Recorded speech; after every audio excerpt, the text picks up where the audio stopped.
एक गांव में संजीव अपने पिता भानु प्रताप के साथ रहता था। संजीव के पिता बहुत धनवान थे, लेकिन संजीव बहुत सीधा सादा था। उसे पैसों का लालच नहीं था। भानु प्रताप चाहते थे कि उनका बेटा उनका व्यापार संभाले, लेकिन संजीव भगवान भोलेनाथ का भक्त था। वो उनकी सेवा में लगा रहता था। एक दिन भानु प्रताप ने संजीव से कहा, बेटा मैं चाहता हूँ तू मेरा व्यापार संभाल ले, तो मैं तेरा विवाह कर दूँ। ये सुनकर संजीव ने कहा, पिताजी मैं भगवान की भक्ति करना चाहता हूँ, इसलिए न तो मैं आपका व्यापार संभालना चाहता हूँ, न विवाह करना चाहता हूँ। ये सुनकर भानु प्रताप सोच में डूब गए। अगले दिन भानु प्रताप ने यह बात अपने एक मित्र घनश्याम को बताई। तब उसने भानु प्रताप से कहा, तुम अपने बेटे का विवाह किसी होशियार पढ़ी लिखी कन्या से कर दो, वह तुम्हारे व्यापार और बेटे दोनों को संभाल लेगी। कुछ दिन बाद भानु प्रताप ने एक सुयोग्य कन्या देखकर संजीव का विवाह कर दिया। कविता एक पढ़ी लिखी समझदार लड़की थी। उसने घर में आते ही पूरे घर को संभाल लिया। एक दिन संजीव मंदिर जाने के लिए तैयार हो रहा था। तभी कविता ने कहा, आप हर दिन मंदिर जाते हैं, इससे अच्छा है मंदिर शाम को जाया कीजिए, सुबह मेरे साथ चलिए, दुकान खोलिए, व्यापार पर ध्यान दीजिए। ये सुनकर संजीव को बहुत गुस्सा आया, लेकिन वह बिना कुछ कहे मंदिर चला गया और भगवान भोलेनाथ के सामने बैठकर प्रार्थना करने लगा। उसने कहा, बाबा मेरे पिताजी ने बिना मेरी मर्जी के विवाह के चक्कर में फंसा दिया, अब तो मेरे लिए आपकी पूजा करना भी मुश्किल हो रहा है। संजीव अगले दिन जैसे ही मंदिर जाने के लिए तैयार हुआ, कविता ने उसका रास्ता रोक लिया और बोली, मैं एक पढ़ी लिखी समझदार लड़की हूँ, मैं भगवान को नहीं मानती हूँ। आजकल तो पैसा ही भगवान है। अपने भोलेनाथ को छोड़कर मेरे साथ दुकान पर चलिए, मैं आज आपको मंदिर नहीं जाने दूंगी, अगर जाना ही है तो शाम को चले जाइएगा।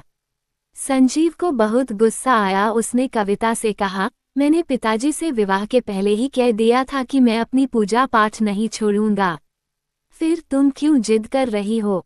लेकिन कविता नहीं मानी। हार कर संजीव को उसके साथ दुकान पर जाना पड़ा।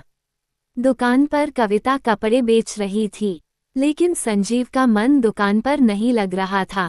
वह आज मंदिर नहीं गया था, इसलिए वह बहुत परेशान था। तभी दुकान पर एक बूढ़ा आदमी आया, उसके कपड़े फटे हुए थे। उसने संजीव से कहा, बेटा मेरे कपड़े फटे हुए हैं, आगे सर्दी का मौसम भी आने वाला है, क्या तुम मुझे एक कुर्ता दे सकते हो? लेकिन मेरे पास पैसे नहीं हैं। संजीव को उस पर दया आ गई। उसने तुरंत एक कुर्ता उस बूढ़े आदमी को दे दिया। तभी कविता ने उसे रोकते हुए कहा, आप ये क्या कर रहे हैं? बिना दाम लिए इसे कपड़े दे रहे हैं। यदि हमने ऐसा किया तो बहुत नुकसान हो जाएगा। कविता उस बूढ़े आदमी से कहा, चुपचाप यहाँ से चले जाओ, पूरे दाम लिए बगैर हम कुर्ता नहीं देंगे। ये सुनकर वो बूढ़ा आदमी वापस चला गया, लेकिन संजीव को उस पर बहुत तरस आ रहा था। दोपहर के समय उसने कविता को खाना बनाने घर भेज दिया और वह कुर्ता लेकर उस बूढ़े आदमी को ढूंढने निकल गया।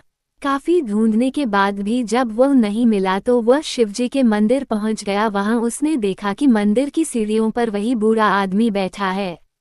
संजीव ने उसे आवाज दी, बाबा, ओ बाबा, देखिए मैं आपके लिए कुर्ता लाया हूँ। बूढ़े आदमी ने संजीव की आवाज सुनी और वे उठकर मंदिर के पीछे चल दिए। संजीव आवाज देते देते उनके पीछे पीछे चल दिया। मंदिर के पीछे जाने पर उसने देखा वह बूढ़ा आदमी खड़ा था। संजीव ने उससे कहा, बाबा मैं आपके लिए दुकान से चुराकर कुर्ता लाया था, आपको मैं काफी देर से ढूंढ रहा हूँ, जल्दी से यह कुर्ता ले लीजिए दुकान पर, यदि मेरी पत्नी आ गई तो उसे सब पता लग जाएगा। ये कहकर वो उस बूढ़े आदमी को कुर्ता देने लगा। तब उन्होंने कहा, बेटा कुर्ता तो बहाना था, मैं तो केवल तुझे देखने आया था। तू हर दिन मुझसे मिलने आता है, आज नहीं आया तो मैं तुझसे मिलने खुद आ गया था। ये सुनकर संजीव ने कहा, लेकिन बाबा मैं तो आज पहली बार आपसे मिला हूँ। तभी वह बूढ़ा आदमी भगवान भोलेनाथ के रूप में प्रकट हो गए और उन्होंने कहा, जैसे भक्त मुझसे मिलने का इंतजार करते हैं वैसे ही मैं भी भक्तों का इंतजार करता हूँ। भगवान शिव को साक्षात सामने देखकर संजीव उनके पैरों में गिर गया और बोला, बाबा मुझे क्षमा कर दीजिए, मैं मूर्ख आपको पहचान नहीं सका आपको मेरे कारण इतना कष्ट झेलना पड़ा। तभी संजीव के कानों में किसी के रोने की आवाज पड़ी। उसने पलटकर देखा तो कविता वहां खड़ी रो रही थी। वह भी बाबा के चरणों में गिर गई। उसने कहा, बाबा, अपनी शिक्षा के घमंड में मैंने आपका अपमान किया, मुझे माफ कर दीजिए। इन्हें आपकी पूजा करने से रोककर मैंने बहुत बड़ी भूल की है। मेरे कारण ही आपको कष्ट हुआ है, मुझे सजा दीजिए। तब भगवान शिव ने कहा, तुम्हारे अंदर भक्ति जगाने का यही उपाय था।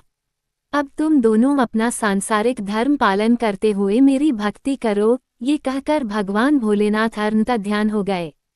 उनके जाने के बाद कविता ने कहा, मुझे माफ कर दीजिए, मैं तो गुस्से में आपको ढूंढते हुए मंदिर आई थी। मुझे पता था कि आप यहीं आए होंगे, लेकिन आज आपके पुण्य के कारण मुझ पापी को भी भगवान भोलेनाथ के दर्शन हो गए। उसके बाद से दोनों व्यापार के साथ साथ भगवान की भक्ति भी करने लगे। कहानी खत्म। अगली मुलाकात अगली कहानी में। तब तक जय भोलेनाथ।